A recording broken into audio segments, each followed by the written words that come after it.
Hablar de educación nunca está de más. La Seño Paula. Muy bien, muy buenos días, Seño Paula. Buenos días, querida Seño Paula, ¿cómo estás? Bienvenida al programa nuevamente, es un placer recibirte. Muchísimas gracias, muy buenos días para toda la audiencia, muy buenos días Agustina, Corcho. Acá disfrutando de unas merecidas vacaciones, ¿por qué no? Estamos en esta instancia de receso escolar, pero como dice el spot, por así decirlo, de introducción a hablar de educación nunca está de más, o sea que a pesar de estar de vacaciones, acá estamos hablando de los temas concernientes a la educación. Bueno, y como en todo lugar donde se aglomera gente, la escuela no es la excepción. Exacto. Donde hay más de una persona pueden surgir cosas. Sí.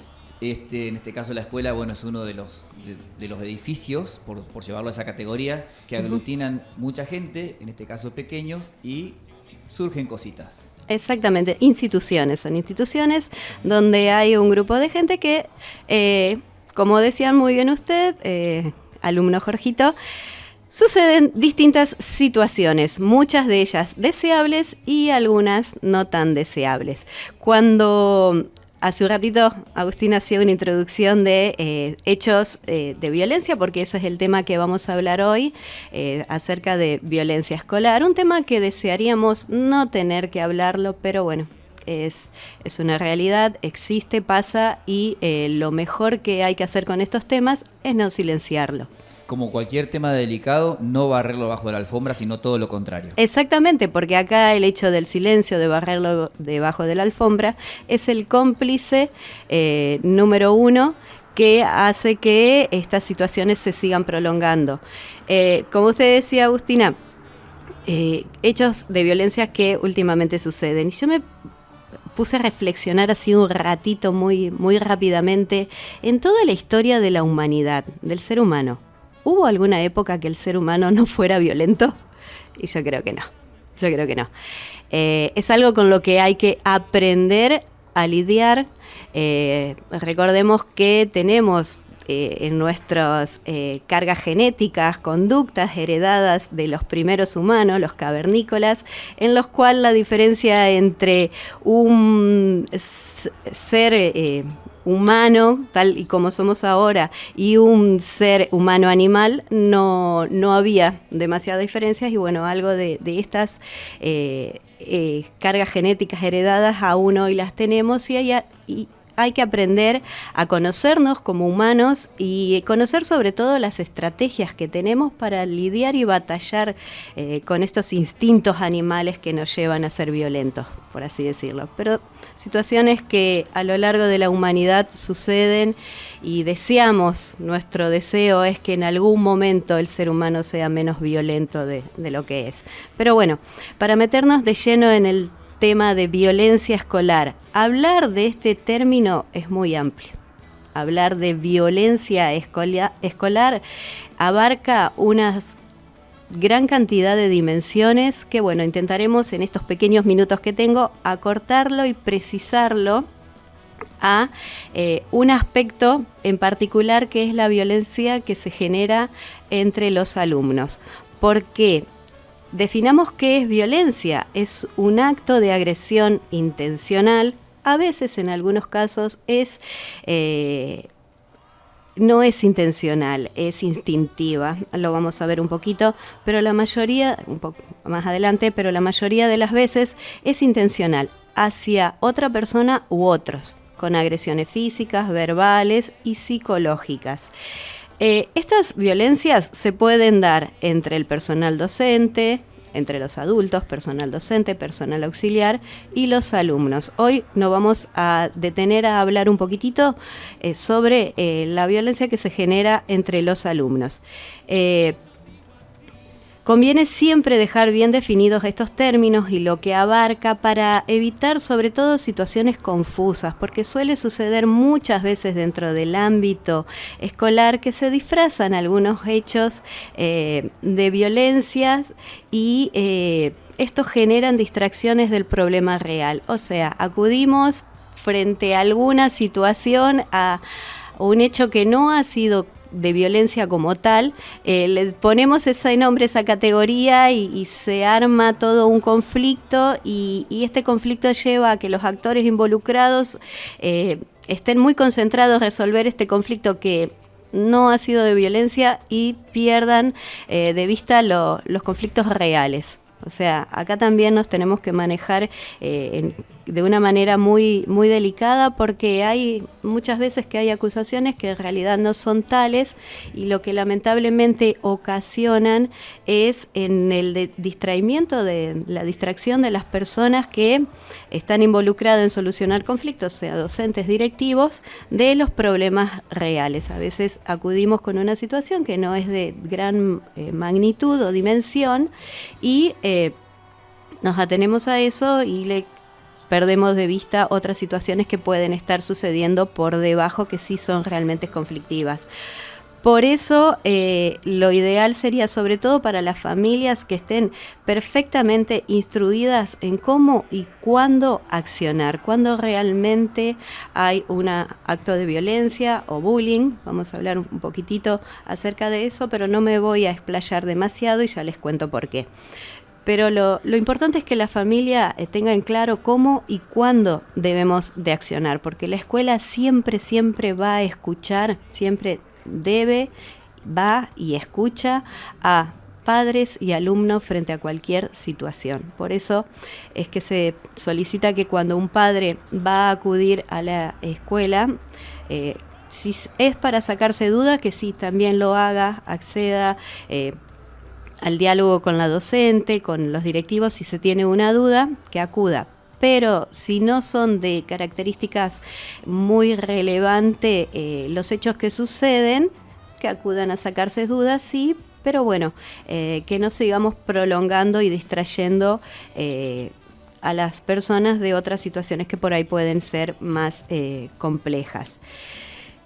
Entonces, hoy voy a hablar acerca de las violencias escolares como docente, desde mi función, mi rol de maestra y madre. No soy profesional, o sea que lo voy a hacer a través de mi experiencia y para hablar sobre todo del tema bullying la semana que viene, porque como decía, es un tema muy amplio, no lo vamos a abarcar todo hoy en estos minutos, entonces lo dividí en secciones. La semana que viene vamos a tener, si todo resulta bien, vamos a tener una entrevista con una profesional, una psicóloga, que está capacitada como para poder hablar de aspectos que yo no puedo, porque no soy profesional, aspectos sobre todo de las características de lo que sería la víctima, el victimario, o sea, el agresor, la víctima, que son cuestiones mucho más complejas, sí, exactamente, mucho más científicas, que lo puede abordar con mayor precisión un profesional de lo que yo estoy capacitada como docente. Claro, ¿se entiende? Se entiende. Está bueno eso. Así que, aparte porque ya digo, es muy amplio y son temas que demandan bastante tiempo de análisis. Y bueno, la escuela para los niños y para los jóvenes representa en primer medida el primer ámbito de convivencia social fuera del hogar. Y desde aquí quiero partir para que se comprenda bien qué es lo que sucede dentro de un establecimiento educativo. El niño, niña en él, vuelca todo lo que trae desde el hogar. Es la primer gran salida que tiene desde el ámbito del hogar, ámbito familiar, chiquito, reducido, acotado, el barrio, el entorno. Y el primer ámbito de salida con el que tiene que convivir ya más con la sociedad es la institución escolar. Sí. No, como lo hemos visto o como se lo ve, digamos, en lo que es formación docente, en mi caso en Instituto Superior de aquí de Chajarí, hablamos o se lo conoce como socialización primaria. Exactamente. Justamente donde el primer núcleo social, en este caso la familia, donde el chico aprende sus primeras habilidades sociales. Exactamente. Las cuales después van a ir a chocar con las otras socializaciones primarias de cada uno de los demás chicos. Exactamente. Y esa palabra chocar, que puede que nos haya hecho ruidito, la vamos a desmenuzar un poquitito. Porque es así, es el primer lugar fuera del ámbito familiar en el que el niño se empieza a desenvolver en sociedad. ¿Qué va a volcar ahí, en esta institución? Todo lo que trae de la casa. Todo lo aprendido, consciente o inconscientemente. Y acá Jorge decía, va a chocar. Y sí. Porque en el ámbito familiar uno tiene un espacio más reducido, hay comprensiones, hay aceptaciones, que en una institución escolar no va a haber. Hay pautas y normas de convivencia, ¿para qué? Para organizarnos mejor. Porque si no es imposible organizar un cúmulo tan grande de personas para que la convivencia sea armónica. Entonces, para una convivencia armónica hay reglas, normas, pautas de convivencias que cumplir. Y acá se generan los primeros enfrentamientos, porque en casa, por lo general, habitualmente, está todo bastante permitido o aceptado o entendido, pero en una escuela ya no. Entonces el niño, la niña, debe aprender. Sí, debe de aprenderlo, porque son herramientas que se desarrollan, estrategias que se enseñan y que se aprenden. O sea que la escuela no solamente le compete la enseñanza de saberes científicos, sino que saberes conductuales también. Aprender a convivir en una sociedad, aprender a vivir con el otro. Y esto es un proceso paulatino, porque si yo me voy a la palabra convivir, vivir con otro, creo que habemos personas que estamos durante toda nuestra vida tratando de convivir con nosotros mismos, encima hay que convivir con otro, imagínense lo que nos lleva de tiempo. Entonces, por eso todos estos conflictos salen a la luz. Todos estos conflictos que muchas veces suceden porque se demanda algo ya inmediato por parte de un niño, se enfrenta a la situación que quiere ya algo, o quiero yo participar, pero tengo 20 compañeros que también quieren participar, entonces me frustro, me enojo, reacciono violentamente, y acá volvemos a lo que decía de que vuelcan lo que traen en la casa. Si en mi casa estoy acostumbrada a que solucionamos o intentamos solucionar los conflictos de una manera violenta, con agresiones, con insultos, imposiciones. Y con imposiciones, que en realidad nunca vamos a solucionar un conflicto así, lo vamos a prolongar.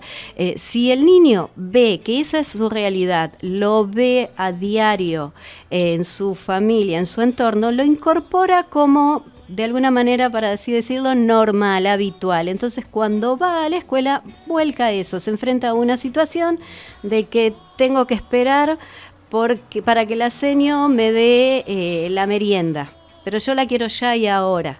Pero tengo que esperar porque hay 20 más. Entonces se le genera una situación de conflicto que necesariamente le exige al niño reaccionar, hacer algo, y si desde su casa aprendió a que eso se soluciona a través de la violencia, es violencia lo que va a aplicar en ese momento. Y así para casi todas las situaciones. Por eso, si bien decimos siempre que la familia educa y la escuela enseña, pero bueno, la escuela también tiene que enseñar estas pautas de comportamientos en el niño. A ver, ¿qué herramientas son necesarias para que puedas abordar esta situación problemática que estás viviendo? Tengo que esperar mi turno, no tengo paciencia, no quiero porque en casa no lo espero, entonces impongo violencia. No. En un ámbito social, imponer violencia nunca es aceptado porque genera conflictos que no son deseados. Entonces, ahí es donde la intervención de la docente tiene que ser inmediata, efectiva, y a través de la enseñanza de normas de convivencia enseñamos herramientas a los alumnos para utilizar y solucionar esos problemas de manera adecuada y esperable, que después, como muy bien decía Jorge, cuando salga a la sociedad, cuando crezca, sea adulto, ya puede utilizar estas herramientas efectivamente para una buena convivencia. Entonces, esto es lo primero que se tiene en cuenta a la hora de hablar de violencia escolar en alumnos. Entender que también los contextos van de alguna manera moldeando, consciente o inconscientemente, porque muchas veces los niños aprenden estos hábitos o estas formas de de actuar o de intentar solucionar los problemas de tanto que lo ven.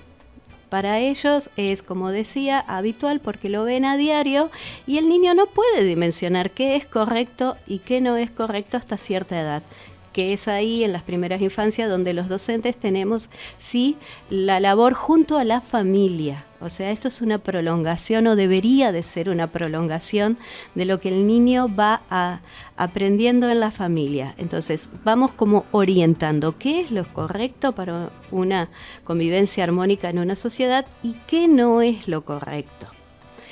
Cuando tenemos contextos en que, bueno, vienen muchos aprendizajes que no son deseados, bueno, ahí la labor es mayor. ¿Por qué sucede esto? Como decíamos, la familia es la primera institución formadora de personas. Si estas familias como institución están debilitadas, que es lo que está sucediendo, sobre todo en nuestro país, una gran debilidad de la familia como institución primaria, y sí, le compete a la escuela tratar de alguna medida subsanar esas carencias que tienen las familias. Se hace un trabajo arduo, sí, se hace un trabajo mucho más complejo para la institución escolar, que no solamente tiene que estar atento a todo lo que son enseñanzas de saberes, sino también enseñanzas de valores, normas de conductas, para tratar de alguna manera subsanar las carencias sociales que se tiene en cuanto a la familia. Genera, sí, algunos malestares porque es cierto, se sobrecarga demasiado. Lo ideal sería que las familias sí estén fortalecidas como para poder educar en valores, en buenos valores a sus niños, así cuando ellos tienen que acudir a una instancia de educación escolar, están más fortalecidos, más capacitados y sobre todo otras cuestiones que también los docentes hemos estado atendiendo en estos últimos tiempos es al aspecto de emocional, de las emociones. En teoría, lo ideal sería que el niño aprenda a reconocer las emociones como tal y cómo generar alguna estrategia frente a cómo resolver ciertas emociones no deseadas, el miedo, la bronca, la alegría, estas son buenas, pero a reconocerlas como tal, reconocer que son partes de los seres humanos y hay estrategias para poder resolverlas bien si no son deseadas o para expresarla bien si son emociones correctas como la alegría, la felicidad. En teoría, esto pensamos, suponemos, bueno, debe venir del hogar.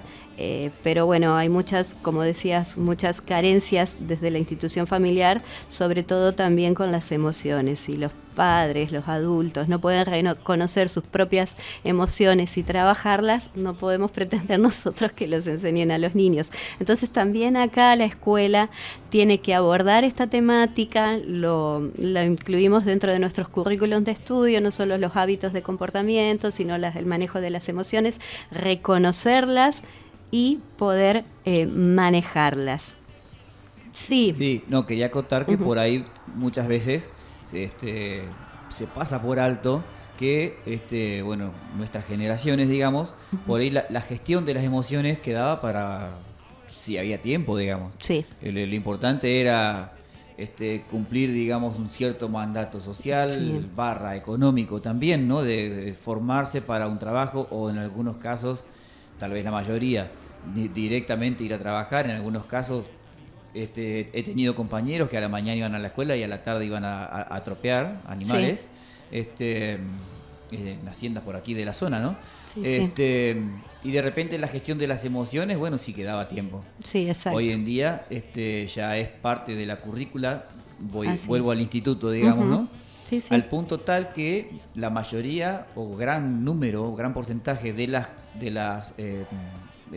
clases prácticas que se preparaba en la materia práctica docente, tanto en primer año como en segundo año, un porcentaje muy, muy importante eran justamente gestión de las emociones. Exactamente, porque en realidad nosotros acá no estamos tratando de buscar culpables, sino exponer la realidad tal cual es.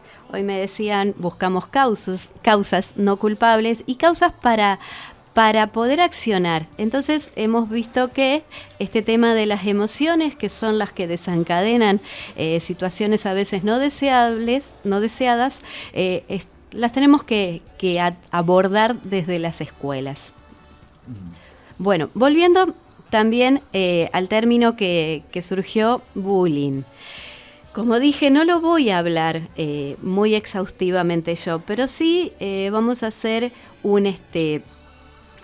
voy a hacer un amplio paneo de él, porque dentro de la violencia, de los aspectos de la violencia o las formas de violencia, está el bullying. Pero que se entienda bien qué es bullying en sí mismo. Es una forma de acoso escolar. Se da, ¿sí?, en el ámbito escolar.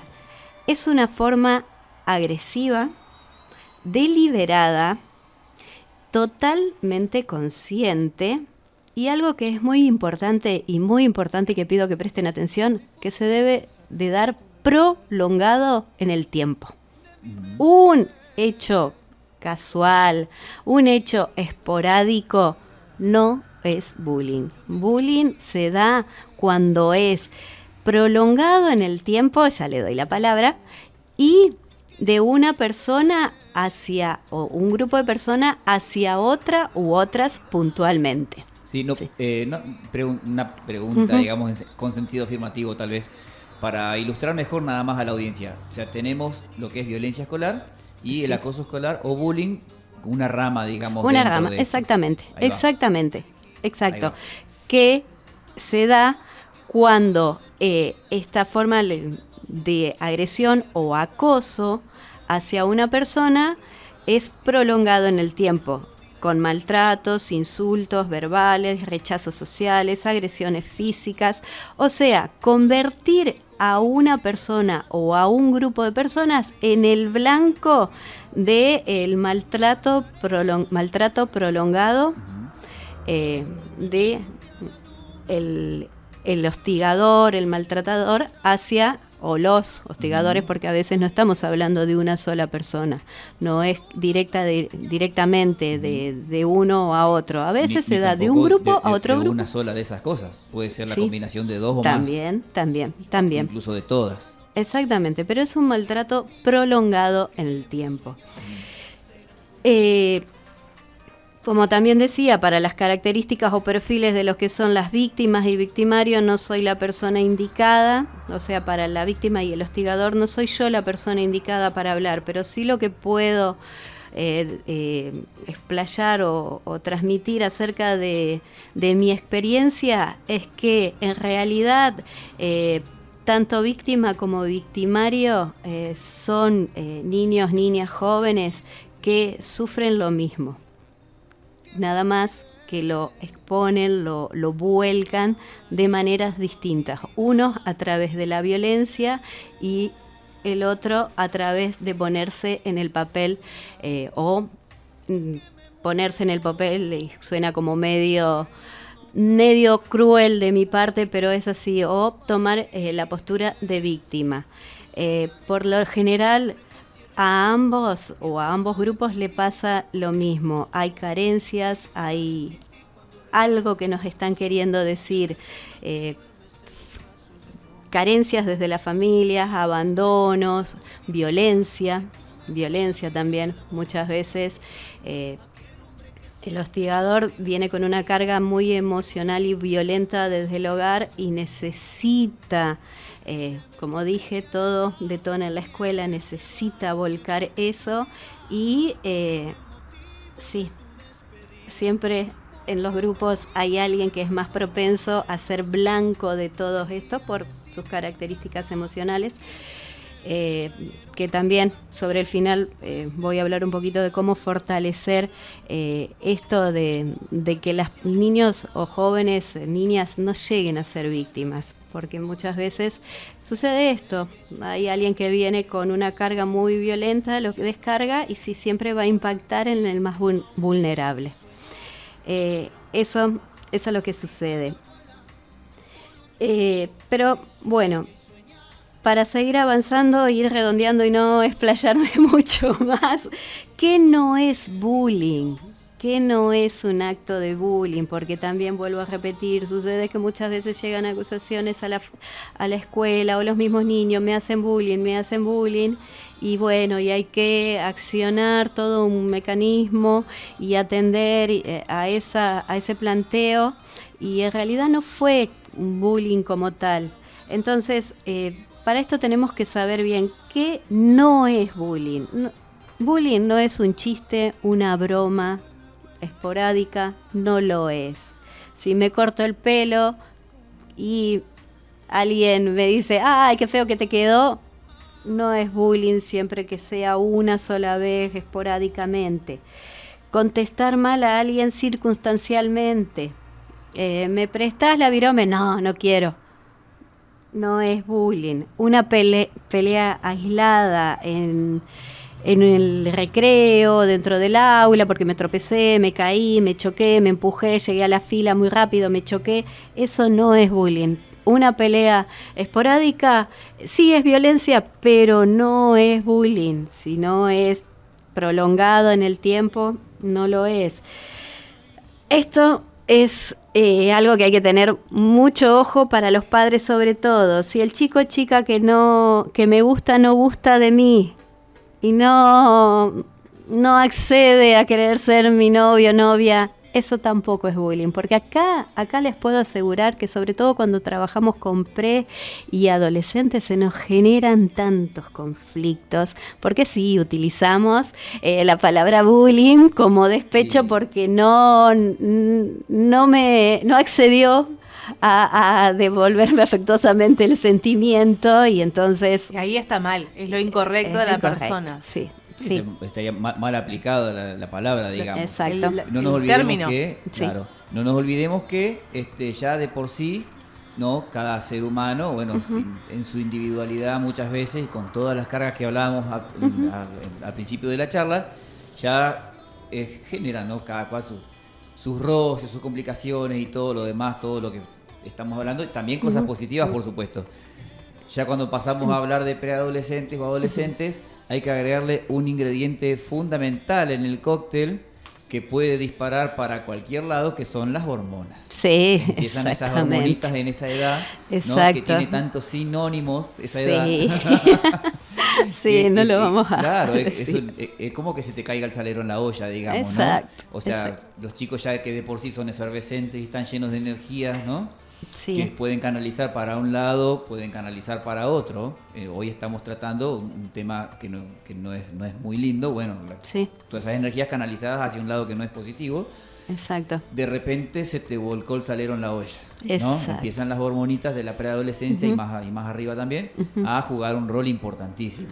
Exacto, por eso acá la medida de prevención es siempre estar atentos, muy atentos. Los padres, escuchar, dialogar con nuestros hijos, prestar atención a qué es lo que están pasando, si hay algún cambio, y los docentes en la escuela también, estar muy atentos, que de hecho lo hacemos, estamos continuamente observando qué sucede. Y sí, les digo que para nosotros que tenemos bastante experiencia con trabajos en grupos, es fácil poder ver estas situaciones que sucede. Se nos volcó el salero, la efervescencia, y me hizo bullying, y entonces empezamos a través del diálogo. Tenemos muchas herramientas de trabajos en talleres. Este tema siempre se debe de trabajar casi a diario, plantarse bien el docente plantarse bien y demostrar y enseñar a través de las palabras y las acciones qué es lo correcto y qué no es correcto, cuáles son las normas de convivencia, las pautas de convivencia aceptadas y cuáles no, cuáles son las acciones buenas y cuáles son las acciones malas, diferenciarlas. Los hacemos, pero muchas veces nos quedamos cortas, muchas veces, como dije, también el hecho de la sobrecarga de funciones en un docente, a veces demasiado, la burocracia es grande y se nos pierden de vista un poquito estas cuestiones, y después cuando queremos acordar se dimensionó demasiado, y bueno, y sucede lo que solemos ver en los medios, que lamentablemente es una realidad y pasa, y muchas veces un poquito es esto. El docente está atento, el docente los trabaja, pero sí, muchas veces no es suficiente todo el trabajo que se hace. Y en estos casos de los adolescentes, preadolescentes, que son etapas de vidas muy difíciles, críticas, estamos atentos, y bueno, dejar en claro, cuando el chico que no me gusta, la chica que me gusta, no gusta de mí, y bueno, su rechazo no es un bullying, no implica bullying. Tampoco es bullying, ¿sí? No, generalmente para tratar algún tema, ¿no?, que se desprende, como en este caso, de una palabra, ¿no?, o al revés, ¿no?, todo lleva a una palabra. Se arranca por la etimología, pero bueno, queríamos que ingresar al tema, y más vale acotábamos esto ahora. Sí. Bullying, o sea, ¿qué quiere decir? Traducido, bull es toro, ¿no?, en inglés, para que por ahí no lo sabe. Bullying está conjugado, ¿no?, como hay un sustantivo que está conjugado como verbo. Es lo que entiendo yo, no soy profesor de inglés ni nada. Sí. A lo que referimos, o se entiende, la acción de torear. Sí. ¿No? O sea, estar provocando algo para generar una reacción. Exacto. En la otra persona. Exacto, por eso lo traducimos como acoso continuo, el hecho de molestar continuamente a alguien para generar una reacción, descargar mis emociones violentas. Y lo contrario, o negativas. Que un hecho aislado no es estar toreando, no es hacer bullying. Exactamente. Qué excelente definición que acaba de dar y resumen. Gracias, señor. Ay, de nada. 10, excelente 10. Estuvo estudiando bien, es importante eso. Tenemos es que yo con mi 1,5 metros era una potencial víctima de eso, pero bueno, antes por eso lo podemos hablar con la invitada la semana que viene. Exacto, por eso mucho no me quiero meter en el tema, porque sí considero muy importante escuchar la palabra de un profesional. Eso también.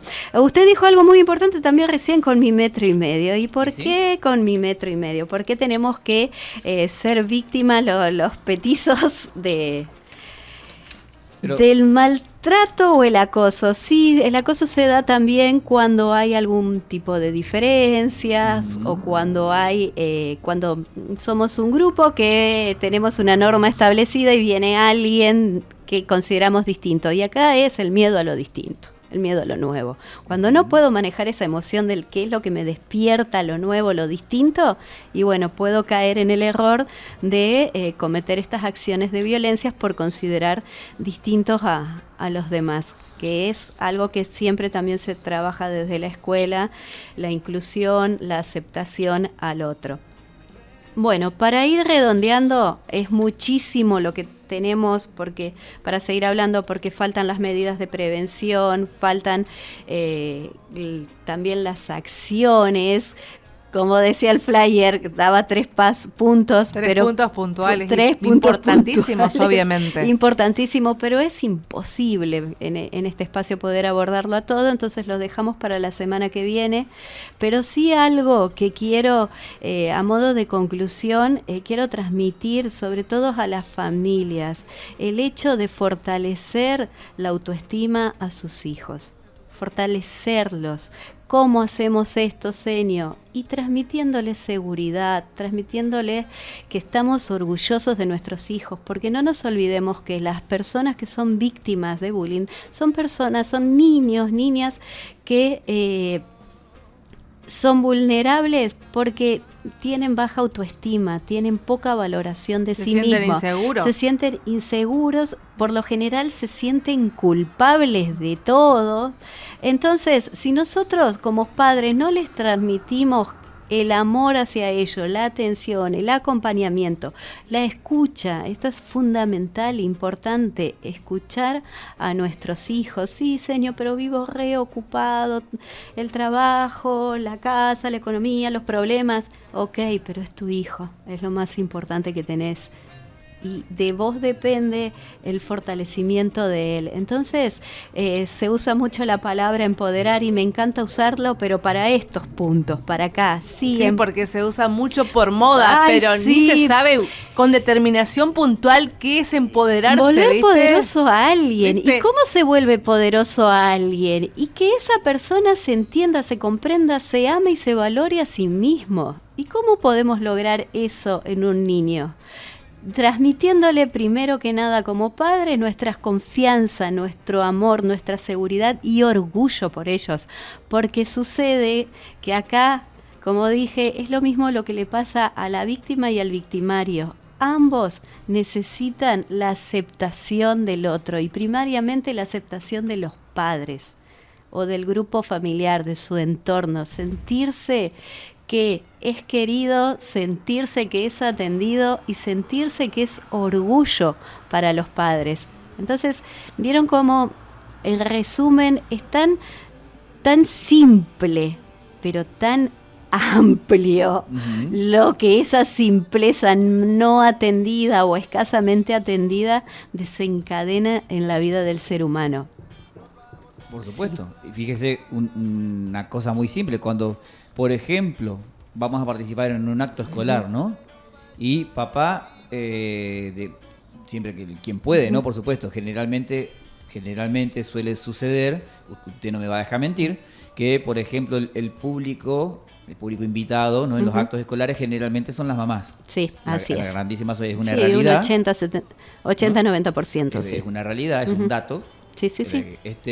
Por ejemplo, el papá que por ahí a veces tiene la posibilidad y cierra su negocio o justo le quedó un rato libre o por ahí está cerca de la escuela y pide para ir ese ratito, sí. Impacta cuánto mayor positivamente en el chico sí, que ve que está el papá. Sí. Que ella sabe que siempre está trabajando a esa hora y de repente lo ve al papá ahí parado, ¿no? Por ejemplo. Hoy este acto que hago de Belgrano, por ejemplo. Sí, ¿no? sí. El papá se tomó el trabajito, la molestia, o sea, el chico no la necesita, si el chico ve al papá ahí parado, ¿no? Sí. Pero sus ideitas trabajan, ¿no? Sí.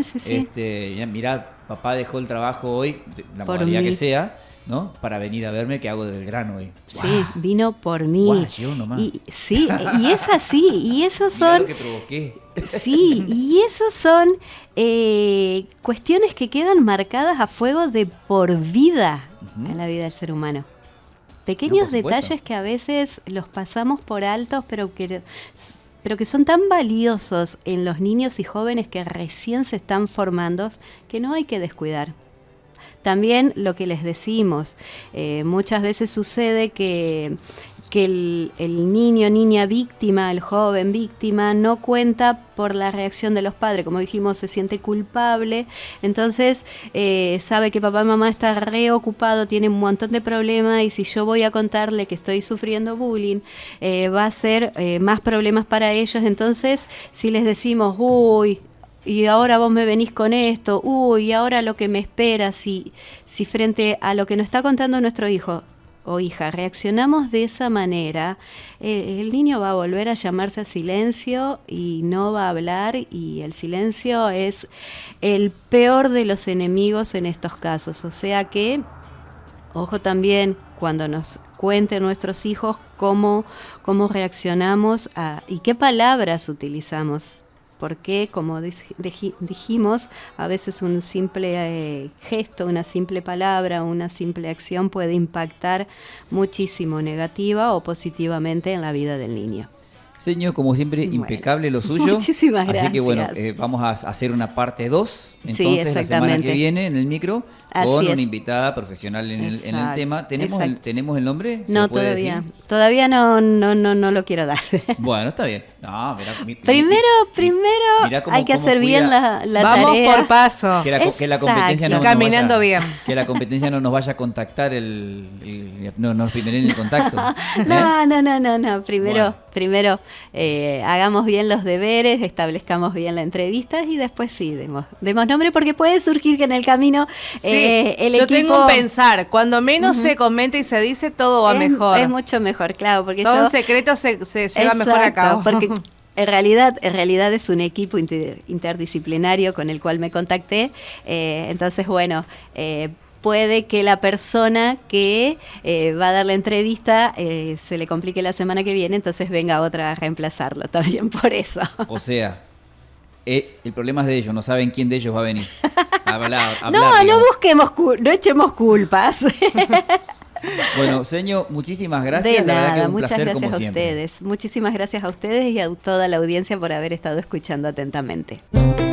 Hablar de educación nunca está de más. La Seño Paula.